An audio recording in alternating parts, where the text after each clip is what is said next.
Bonjour et bienvenue dans cette nouvelle vidéo, c'est Rudy Viard de Web Marketing Conseil. Aujourd'hui, on va voir ensemble comment trouver des clients. Comment surtout prioriser les différents leviers que vous allez utiliser parce qu'il n'y a pas de mauvais canaux d'acquisition. Souvent, on se laisse un petit peu avoir par les hypes. On va dire qu'un coup, c'est les contenus qui sont les rois. Ensuite, on va dire c'est le media buying, c'est la pub. Ensuite, c'est avec le growth hacking, le cold email.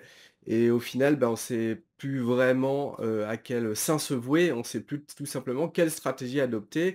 Et c'est un petit peu bah, la problématique quand on débute, c'est que bah, on est un petit peu dans toutes les directions. Et finalement, bah, on suit le vent. Donc je voulais voir tout simplement avec vous, avec une slide qui fait partie de ma formation, bah, les différents leviers de prospection que vous avez, à votre disposition et puis voir un petit peu leurs forces et leurs faiblesses parce qu'il y en a pas de mauvais en fait. Il y en a pas de spécialement à éviter. Je connais plein de, boîtes qui, cartonnent avec différents leviers de prospection qui pour moi sont étonnants, mais en fait si, bah, vous y attelez, que vous êtes dans l'itération, dans la répétition et ben, il y a un moment où ça marche. En tout cas, si vous avez un produit, une offre qui est sympa, qui répond à un besoin, et ben, il y a pas de raison que ça fonctionne pas. Mais c'est important d'avoir, les clés sur les défauts et les qualités de chacun de ces leviers. Parce que, bah, vous n'allez pas attirer avec chacun de ces leviers des prospects identiques. Un prospect n'est pas égal à un autre et du coup, on va faire un petit peu le tour, une petite tier list des différents leviers que vous avez à disposition. Donc sur cette, petite, charte là, sur ce petit graphique, je vous les ai placés en fonction, eh bien, du temps passé pour générer un prospect, du temps à, consacrer au levier de prospection et puis sur l'autre axe, vous trouvez, la qualité des prospects à attendre. Alors encore une fois, c'est très, personnel, c'est-à-dire que, on peut tout à fait être un consultant sur TikTok, alors même que ce n'est pas, logique en fait de trouver ses clients sur TikTok. Mais si demain vous avez, 200 000 abonnés, sur TikTok, bah, je vois pas pourquoi vous ne vendriez pas de la formation, du coaching, de l'accompagnement. Inversement, je connais beaucoup d'entreprises qui ne sont pas sur les réseaux, qui sont pas sur internet, qui sont à l'ancienne et qui font des millions de chiffres d'affaires. Je pense notamment à Pascal Noyel qui était, chez Ipexia et il faisait, je sais pas si je peux le révéler, mais 2 ou 3 millions de chiffres d'affaires et par an, hein et bien ils n'avaient pas du tout d'approche réseaux sociaux, pas du tout d'approche, référencement ni même publicitaire. C'était de la prospection à l'ancienne. Donc, à pondérer, vous verrez toujours qu'il y a des gens qui arrivent à faire des choses extraordinaires. En ce moment, je suis en train de poncer des vidéos sur l'IA et sur le SEO et je me rends compte qu'il y a vraiment des micro niches où on arrive à faire des centaines de milliers d'euros sur des trucs qui sont complètement, hallucinants parce que, bah, j'y crois. Je mettrais pas un copec, en fait, dans ce genre de business, mais il y en a qui y arrivent à force de répétition, à force de technicité. Donc qu'est-ce qu'on a comme levier à disposition quand on commence une boîte ou même quand on a une boîte, déjà mature? Pas plus tard que, avant-hier, j'ai fait, un petit laïus, un petit cours, auprès d'une entreprise, d'événementiel et on a repris ensemble les leviers de prospection et c'était justement intéressant. C'est pour ça que j'ai eu l'idée de cette vidéo. J'espère que ça va vous plaire. Donc, premier levier, ce sont les anciens clients. Les anciens clients, il y a pas mieux, l'investissement en temps, il est, minime. On va solliciter les anciens clients qui ont déjà confiance et généralement, bah, on peut en re-signer. Alors faut avoir la bonne approche, c'est pas juste: «Coucou, je suis là, j'existe», mais re-solliciter ses anciens clients et surtout réfléchir à comment re-signer plus, re-signer différemment, re-signer plus longtemps, ben il y a pas meilleur levier et généralement, quand je prospecte et que j'ai des personnes qui me disent: «Bah, nous, on travaille avec 10 clients depuis 10 ans et on fait le bout du bouche à oreille», bah, c'est sûr que j'ai rien à leur vendre parce que, bah, il y a pas moins cher, il y a pas moins, plus efficace. Donc voilà, si vous avez déjà un passif, vous avez déjà un historique, reprenez votre liste d'anciens clients et vous aurez là déjà, quelques pépites. Deuxième levier, d'ailleurs tous ces, leviers, je les, vois beaucoup plus en détail dans un webinaire. J'ai mis le lien sous la vidéo, c'est tout nouveau, c'est tout frais, donc vous pouvez, aller, visionner, ça dure 1h15 et on va voir encore plus loin avec même des astuces, des techniques, des petits hacks.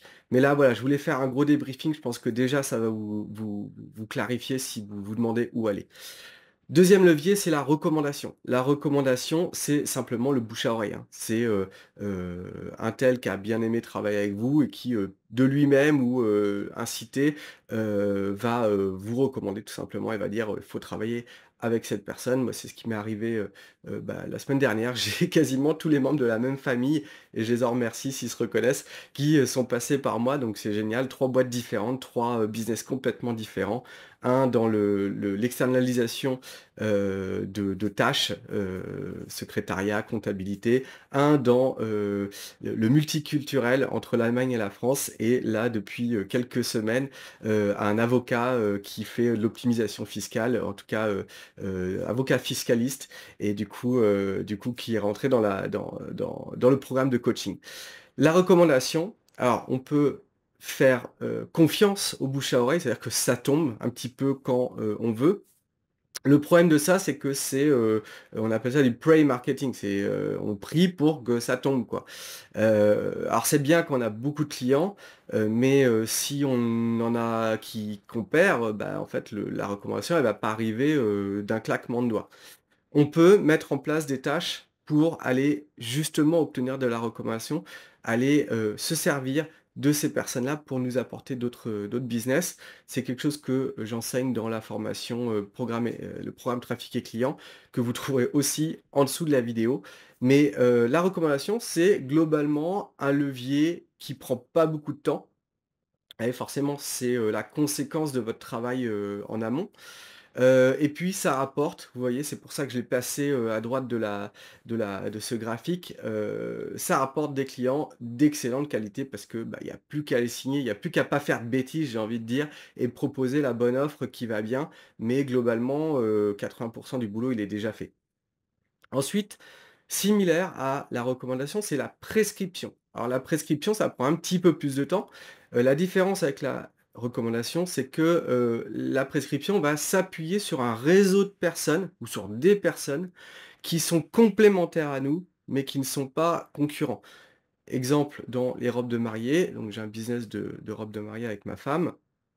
Et bah, les wedding planners, les photographes de mariage, les traiteurs de mariage, les DJ, les lieux, les châteaux, typiquement, ce sont, des candidats parfaits pour de la prescription parce qu'on est complémentaires, on s'apporte de la valeur.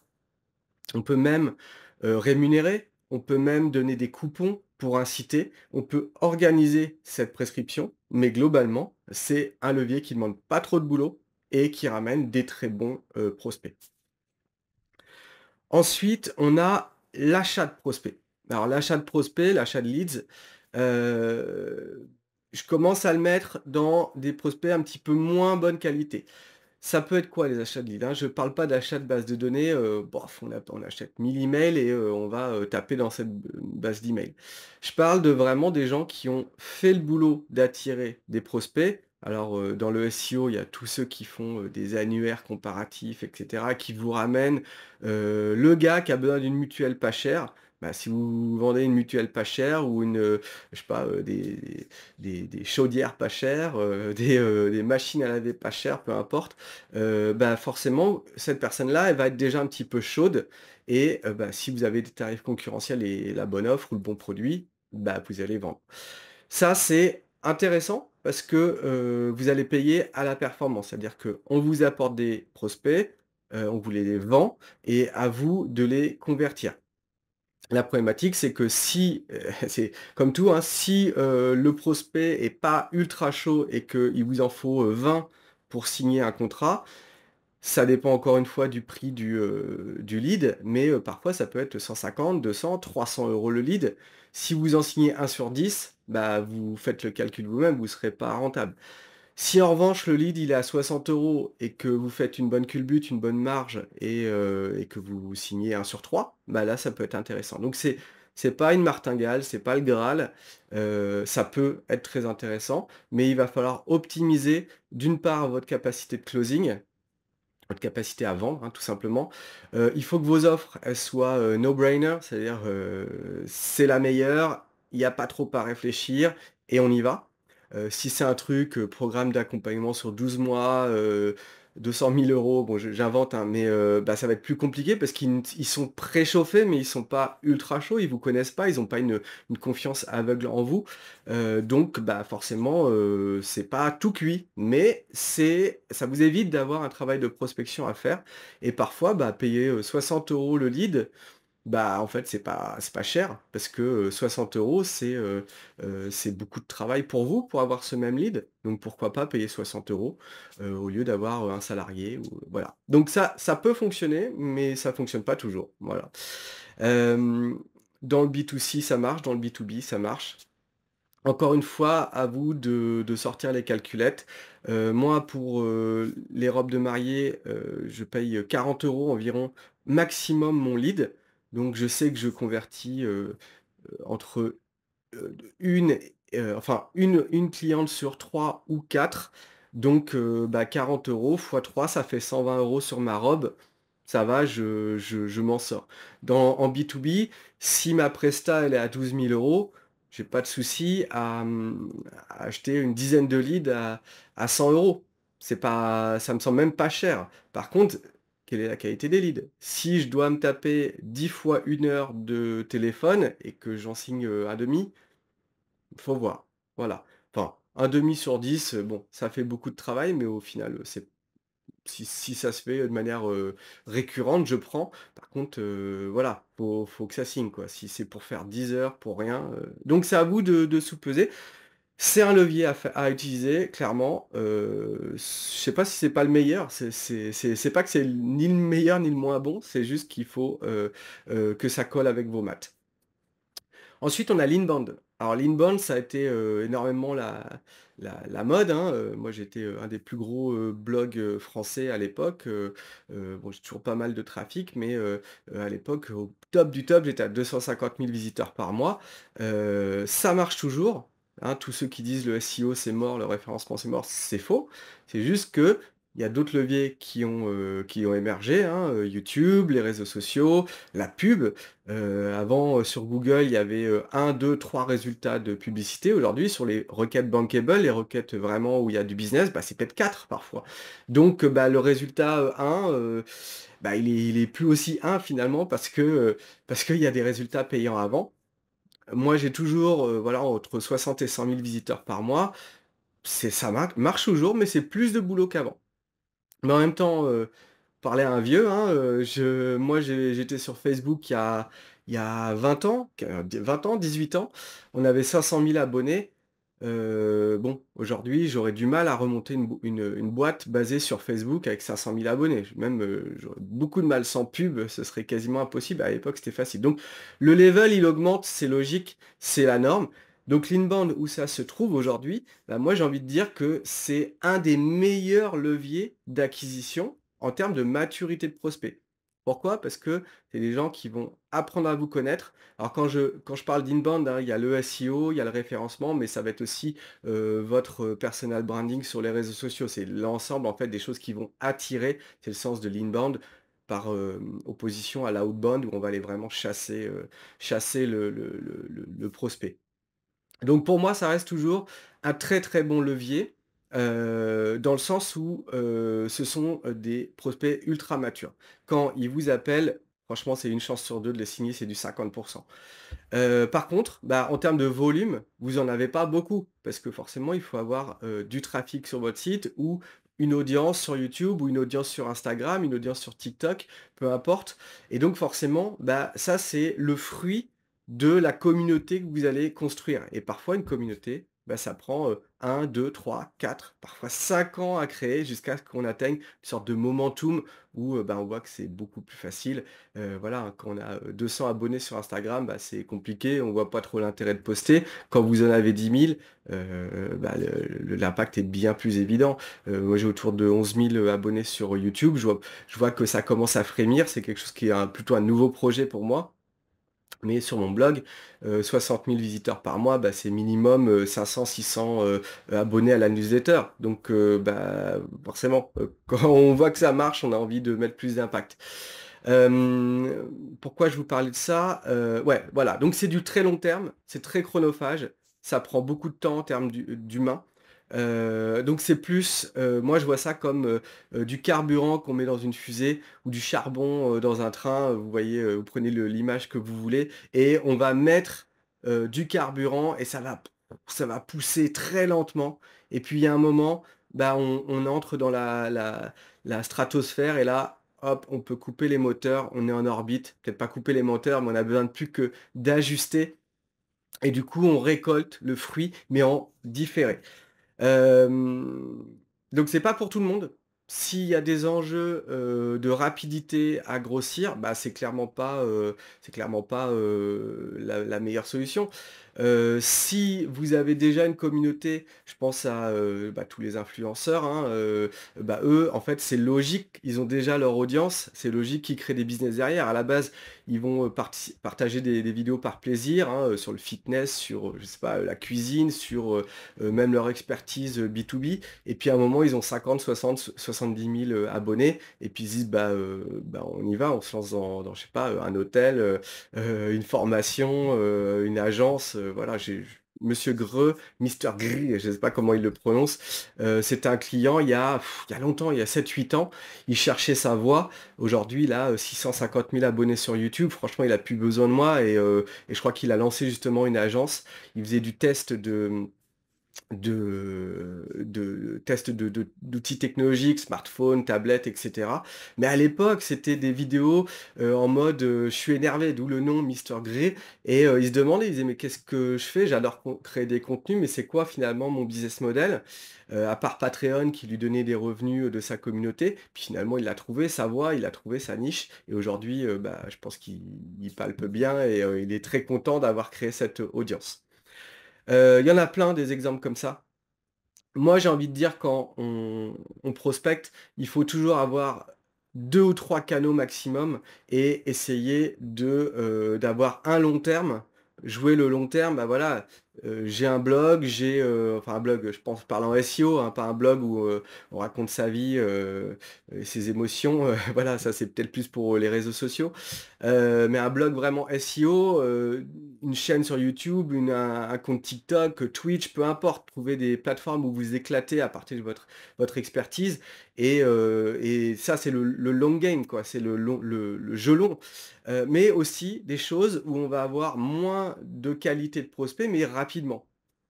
Et concentrez-vous sur 2 ou 3 leviers. J'aurais même envie de dire, concentrez-vous sur un levier et soyez le meilleur sur ce levier. Mais c'est bien d'avoir toujours un petit backup parce que le jour où, je sais pas, l'email à froid ça marche plus, le growth hacking et cetera. Bon, si l'IA, vous trouvez une niche dans l'IA, ça marche et tout d'un coup ça marche plus, bah, c'est bien d'avoir un petit backup qui fonctionne, même si c'est plus compliqué et qui va, lui, vous permettre de faire prendre le relais et de sauver votre boîte concrètement. Donc l'inbound, très bon levier, mais c'est le long jeu, c'est, le jeu long, c'est le long terme. Ensuite, on a le réseautage. Alors le réseautage, moi, personnellement, je déteste. Je suis plutôt un ours, j'aime bien, faire mes trucs, mes expériences, j'aime bien vendre, hein, mais je suis pas spécialement, j'arrive pas à me mettre dans une dynamique où je vais aller, toutes les semaines à des events, aller me connecter à des gens. Mais Pascal Noël dont je vous ai parlé tout à l'heure, lui le faisait. Il a d'ailleurs dans ma formation, le programme trafic et clients, vous avez le lien en bas, il m'a filé sa formation sur la prospection de base de terrain et franchement, c'est juste génial. Alors, pour que ça marche, il faut être structuré. Il faut pas faire un événement tous les 4 mois en n'osant pas, discuter, en lâchant deux cartes. Non, faut avoir une approche, comme tout, hein, une approche industrielle. C'est-à-dire que je décide d'être puissant sur tel levier, bah, je vais mettre en place les process pour pouvoir dominer mon marché sur au moins ce levier-là. Moi, tout ce que je peux dire, c'est que, à chaque fois que j'ai fait des events, j'en ai bénéficié, x10. C'est-à-dire qu'à chaque fois qu'on m'a traîné à des, bootcamps, à des réseautages, à des salons et cetera, j'ai, fait des connexions de dingue qui me servent encore aujourd'hui et j'ai énormément de copains, vous allez peut-être rigoler, mais des copains virtuels, c'est-à-dire des copains que j'ai pas vus depuis 15 ans et c'est simplement des gens, on s'appelle parce qu'on fait du digital, on est dans de la prospection, on est dans, le business en ligne et en fait, on adore parler ensemble et on n'a jamais bu une bière ensemble. Voilà. croyez-le ou non. Et donc dans ces événements, bah, je rencontre des gens comme ça. Je pense à Vincent, Etru, qui est à fond sur l'IA et c'est hyper enrichissant. On fait des projets ensemble. Là, ça fait 1 an qu'on réfléchit à des choses et tôt ou tard, on va faire un projet ensemble, c'est obligé. Hem, le réseautage, c'est très puissant, mais c'est lent. C'est-à-dire que un, il faut y aller. 2, il faut se bloquer des espaces réguliers. 3, il faut pas y aller pour juste boire une coupe de champagne. Il faut vraiment avoir des objectifs. 3, il faut faire du follow-up. Il faut, derrière être, à la culotte des gens que vous avez, contactés et vous pouvez pas non plus être trop pushy parce que c'est de l'humain. Il faut être, humain quoi, tout simplement. On peut pas dire, «Oh, oh, faut qu'on j'ai un contrat à signer avec vous». Non, sinon ça marche pas. Il faut créer des vraies connexions et du coup, bah, les vraies connexions, elles prennent du temps. Je pense à un truc, j'ai un copain qui est un énorme ours et qui fait beaucoup, beaucoup, beaucoup d'argent. Je crois qu'il est autour de 250 000-300 000 € juste sur sa petite personne, par an et alors il le fait plus, mais il le faisait, avec, 2 autres filles avec qu'il avait rencontrées sur Nantes.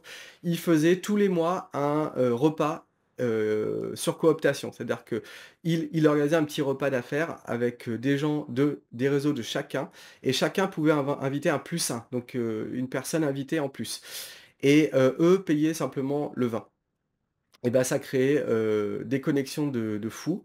Ils étaient 15-20 à chaque fois, avec une petite présentation de 5-10 minutes, vraiment très light et ensuite, bah, on boit un verre, on discute et bien ça permet de ramener du business. C'est bête, hein, mais ça ramène du business plus que faire des posts sur Instagram, un peu pourris, pendant 1 an, alors que vous avez pas la bonne approche pour, vraiment, prendre en ampleur sur Instagram ou sur TikTok ou que sais-je.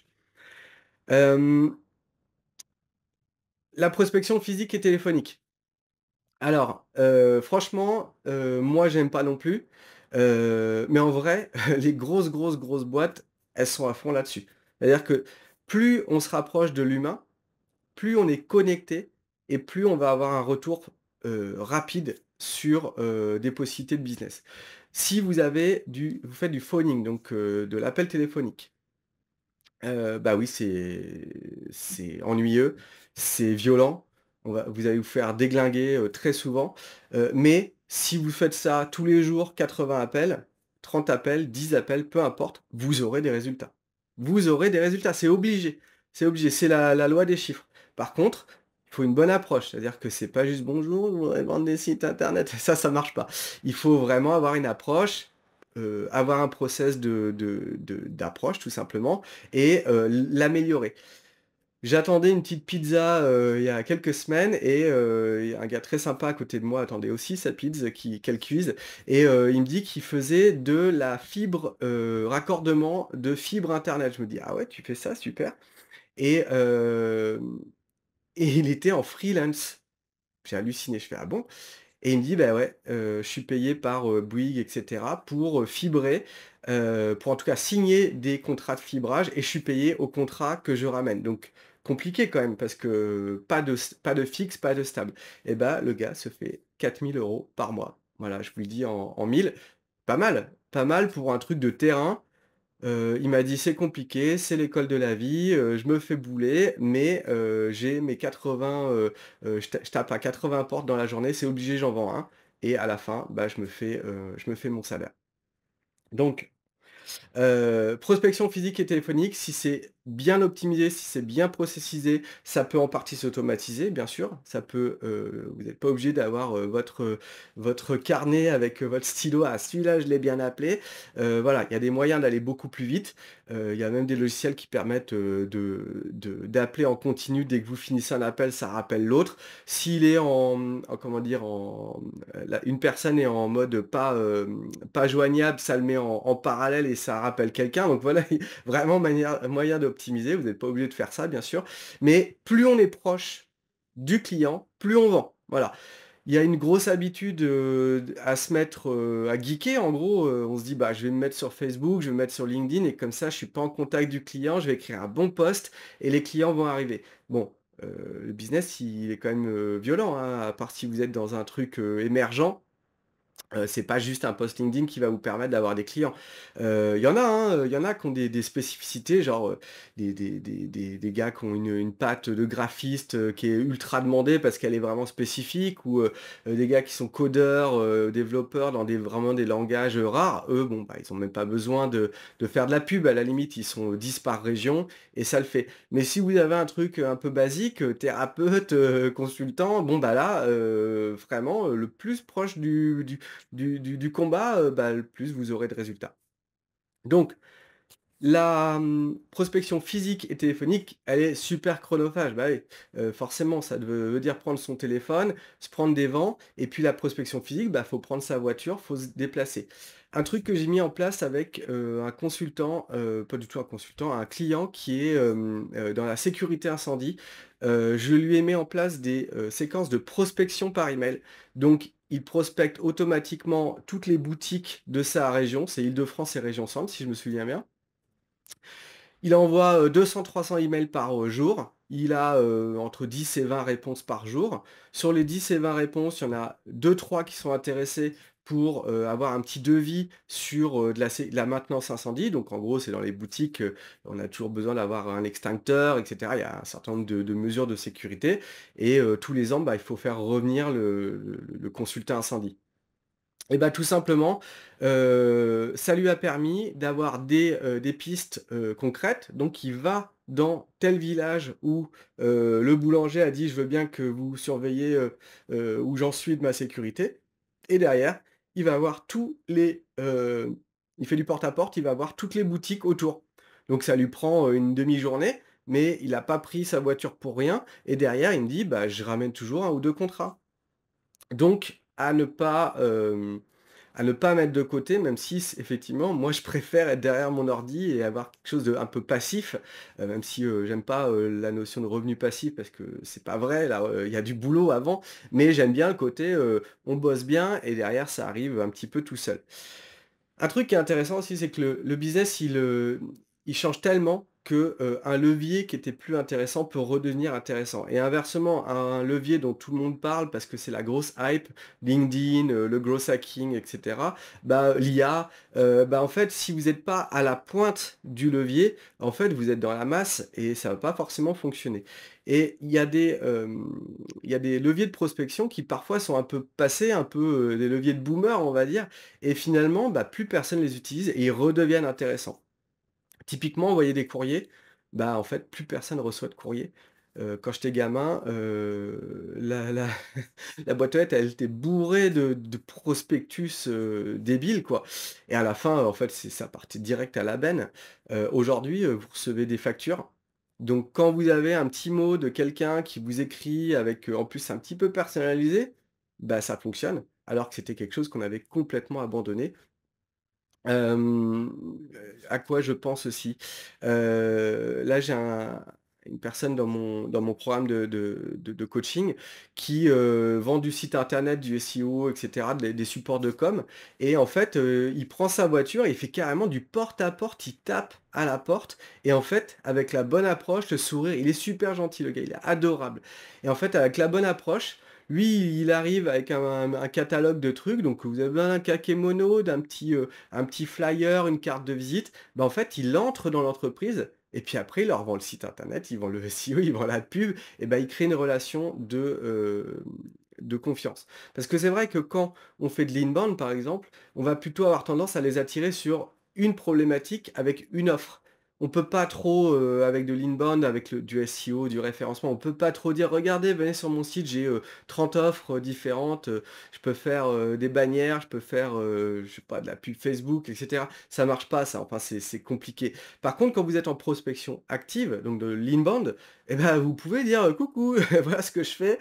Ah non, ça vous intéresse pas? Bah, je fais aussi des pins parlants et des stylos à votre logo». Voilà, on peut vraiment vendre parce qu'on est en direct. Ça, c'est aussi un des avantages de la prospection physique. Autre levier, le social selling. Le social selling, bon, c'est un petit peu passé de mode le terme, mais en gros, c'est poster sur les réseaux sociaux, plus aller activement, targeter, cibler, soit dans la messagerie LinkedIn, soit par des emails, targeter des gens qu'on a un petit peu maturés, sur les réseaux sociaux. On parle aussi de setting en ce moment, c'est-à-dire, bah, on poste un post LinkedIn, mettons, on a, 40-50 commentaires. Bah, dans les commentaires, on va essayer de les travailler, de les nurturer. Excusez-moi pour tous les termes anglais, mais nurturer, c'est les nourrir avec, de l'info, avec, peut-être des contenus, essayer de les faire maturer, créer cette relation qu'on créerait dans des événements de réseautage, mais sauf qu'on va le faire dans le cadre d'une relation digitale. Alors, l'avantage du digital, c'est qu'on peut le scaler. C'est-à-dire que si demain, vous voulez faire du setting, du social selling, vous pouvez engager 5 gars qui vont discuter avec la terre entière. Donc ça, c'est cool. Par contre, et puis en plus, ils peuvent être, à Madagascar ou, ça peut être de l'IA, bon voilà, on peut faire des choses qui sont, assez peu chères, ou automatisées. Mais la différence, encore une fois, c'est qu'on est plus loin que dans du réseautage physique. Donc c'est toujours un petit peu où je mets le curseur entre, scaling, aller vers, du volume, de l'automatisation, je suis derrière mon ordi et ça se fait, sans que j'y sois trop derrière mais avec des prospects qui sont pas forcément ultra matures, qui n'ont pas vraiment, votre connexion et le côté je suis sur le terrain et je vends. Un comparatif tout bête, mais vous vendez, je sais pas quoi, des produits en ligne, vendez les mêmes dans une boutique, bah, en fait, les gens qui rentrent dans une boutique, ils arrivent à l'entrée, ils veulent rien acheter: «Ah tiens super, il y a de la lumière, ça a l'air joli». Ils repartent avec, 15 € de conneries quoi, des cartes postales, des stylos, des autocollants, j'en sais rien, mais c'est très facile de sortir, sa carte en fait. Alors qu'en e-commerce, vous allez réfléchir, est-ce que c'est vraiment la meilleure imprimante? Ah, il y en a une autre qui est pas mal et cetera. Moi, typiquement, quand j'ai, ma souris qui casse et que j'en ai besoin, en fait, je vais à la Fnac, je prends la première qui me convient, elle coûte 45 €, je m'en fiche. Sur l'e-commerce, déjà je vais passer, plus sur Amazon parce que j'ai «confiance», entre guillemets, même si j'ai pas confiance en Amazon, mais je me dis: «Bon ça va se faire rapidement avec Amazon». Mais si je vais sur une autre plateforme que je connais pas et bah, je vais hésiter, je vais comparer, je vais dire: «Ah 45 € la souris, ça fait cher». Voilà. Donc c'est toujours plus facile d'être en contact avec un vendeur, avec un commercial que d'être, dans du digital et de la conversion qui c'est moins engageant. Je pense que ça fait partie de l'esprit humain en fait bah, plus engagé humainement avec quelqu'un et du coup se dire: «Bah, je vais lui acheter un truc» ou alors c'est sympa son truc. Donc social selling, moi j'ai envie de dire, c'est bien, c'est scalable, mais j'ai tendance à dire c'est quand même pas des prospects d'excellente qualité. Alors la prospection par email, par contre ça m'intéresse. Alors par prospection par email, d'ailleurs je dis pas que le setting et le social selling ça ne m'intéresse pas. Je dis juste c'est entre les 2 quoi. À la fois il y a pas des prospects d'excellente qualité, en même temps c'est pas méga scalable, ça prend quand même un peu de temps. Donc ça peut être intéressant, mais il faut s'organiser en conséquence, encore une fois. La prospection par email donc je parle pas de newsletter là. La newsletter, c'est des gens qui se sont abonnés à votre newsletter, ils vous aiment bien, ils ont envie de vous lire et du coup, bah, une partie peut acheter une offre que vous promeuvez à travers, une newsletter. Là, je parle vraiment de cold email, donc d'email à froid. Parfois, on parle de growth hacking, qui va être de capter des emails un petit peu partout, d'aller, scraper, collecter des emails ou des numéros de téléphone d'ailleurs et ensuite de prospecter à froid. À froid, ça veut dire quoi? Ça veut dire que c'est quelqu'un qui ne vous connaît pas, qui a jamais entendu parler de vous potentiellement et vous allez essayer de lui vendre quelque chose ou en tout cas de créer une connexion pour vendre quelque chose. C'est un levier que j'aime bien si on est conscient de ses limites et de ses forces. Là encore, hein, d'ailleurs tous ces leviers-là, il y a des formations, dans la description de la vidéo, que j'ai faites pour justement les maîtriser. La prospection par email, ce que j'aime beaucoup, c'est que c'est hyper scalable, hyper scalable. C'est-à-dire que je peux vraiment envoyer 500, 600, 1000, 2000 emails par jour. Alors après, il y a des notions des challenges d'avoir assez de données, donc c'est avoir assez d'adresses email à mettre dans la machine, avoir assez de noms de domaine pour envoyer vos emails et cetera. Mais c'est possible aussi d'avoir le temps de répondre. Moi, par exemple, j'envoie entre 500 et 600 emails par jour parce qu'au bout d'un moment, j'ai pas envie de passer, plus de 30 minutes par jour à répondre aux emails, mais ça marche très bien. Sur le volume. C'est-à-dire que encore une fois, si vous comptez avoir, envoyé 50 emails à froid et avoir, 3 contrats signés, c'est pas possible, ça n'existe pas ça. Par contre, si vous envoyez 300-400 emails, vous allez avoir 20-30-40 réponses. Sur ces 20-30-40 réponses, vous allez en avoir 5-10-15 positives et sur ces 15 positives, à vous de les transformer en appels téléphoniques et en vente. Ça dépend aussi de votre offre. Si votre offre, elle est hyper tirée par les cheveux, qu'elle est hyper chère, qu'il faut réfléchir 15 ans avant, le cold email sera pas adapté pour vous. Par contre, si c'est un truc, vous, voyez qu'il y a un besoin, vous repérez des prospects qui ont potentiellement ce besoin et vous leur vendez la réponse au besoin dans un prix, correct, bah, il y a pas de raison. Moi, j'ai vendu, là, en 6 mois, j'ai vendu, 4 prestations SEO ou 5, 2 nouveaux sites pour, l'agence Luneos. Voilà, ça demande très peu de boulot. C'est vraiment, ouais, 15-20 minutes par jour le matin en buvant le café, regarder qui a répondu, répondre aux bons, renvoyer pour des calls et derrière, bah, voilà, vous pouvez avoir, je dirais, ça dépend un petit encore une fois du volume, mais on peut avoir entre 10 et 50 bonnes touches par mois qu'on va, transformer au téléphone. Et encore une fois, si vous voulez, augmenter, avoir 2000 envois par jour, c'est possible, mais voilà, à vous de voir, faut être staffé après, faut avoir vraiment les gens qui, gèrent les calls, qui gèrent les réponses aux emails. Donc des qualités, des faiblesses. Les prospects sont pas d'excellente qualité parce qu'ils vous connaissent pas. Par contre, pour une offre qui est assez claire, bah, on vend sur le volume. Heu et ben, je finis avec le dernier. J'en ai peut-être oublié un, je pense à l'account-based marketing. Ça peut être, mis dans, la prospection physique et téléphonique. Account-based marketing, ça va vraiment être plus pour des gens qui ont, des cibles très, très rares. Genre, bah, mon agence événementielle là, qui va, signer des contrats à 50 ou 100 000 € de gros événements, genre, le rendez-vous annuel des commerciaux de, Leroy Merlin au Stade de France. C'est des très gros budgets et pour rentrer, c'est très compliqué. Une fois qu'on est rentré, on reste 10 ans dans la boîte. Par contre, pour y rentrer, c'est compliqué tout simplement parce qu'il y a des process de décision qui sont très longs, parce qu'il y a déjà des agences qui sont nichées et qui veulent pas perdre leur place. Donc c'est très compliqué de rentrer. ABM, c'est Account Based Marketing, ça va être l'inverse de l'inbound. Ça veut dire on va cibler 4, 5, 6 comptes, 6 comptes clés, et on va mettre en place des choses pour aller, eux, les targeter, eux, les avoir. Alors, il y a plein d'idées qu'on peut mettre en place. Bien sûr, les appeler, bien sûr, organiser des rendez-vous, des déj, bien sûr, organiser des événements, eux, et peut-être indirectement leurs salariés, peut-être faire de la pub en retargeting que boîte. Il y a plein d'idées à faire, mais là, voilà, l'enjeu, c'est de signer des très gros contrats, mais à un pool de clients, de prospects, vraiment ultra limité. Donc le dernier, c'est les relations. Bon, vous voyez, je vous ai mis, investissement faible en temps, prospect de faible qualité. Alors là, c'est, simplement, jouer sur, vos proches, vos anciens collègues, vos anciens boss, vos copains, la famille et cetera pour trouver des clients. Le désavantage de ça, alors l'avantage, c'est que souvent il y a des besoins. Puis les gens qui vous connaissent de près ou de loin, ils ont envie de travailler avec vous généralement. Si en plus ils savent que vous êtes, bon en informatique ou en marketing ou, je sais pas, en leadership et cetera, bah, forcément les gens disent: «Ah, il y a Rudy qui sait faire ça, ça peut être pas mal pour toi». Bon, bah, moi, objectivement, j'ai 3-4 personnes qui viennent, par ce biais-là, hein, ma famille qui dit: «Ah, il y a mon fils qui fait ça». Il y a ça peut être, des copains qui disent: «Ah, il y a machin qui se lance» et cetera. Mais la problématique de ça, c'est que c'est quand même des prospects qui sont pas de bonne qualité. Donc si je fais un coaching à 12 000 €, sur, 3 mois ou 4 mois, c'est sûr que la petite relation qui est, l'ami de ma cousine, bon, il va faire: «Rudy, tu es gentil, mais c'est pas de ça dont j'avais besoin». Donc c'est pas pour du high ticket, c'est pas pour de la prestation à très forte valeur ajoutée.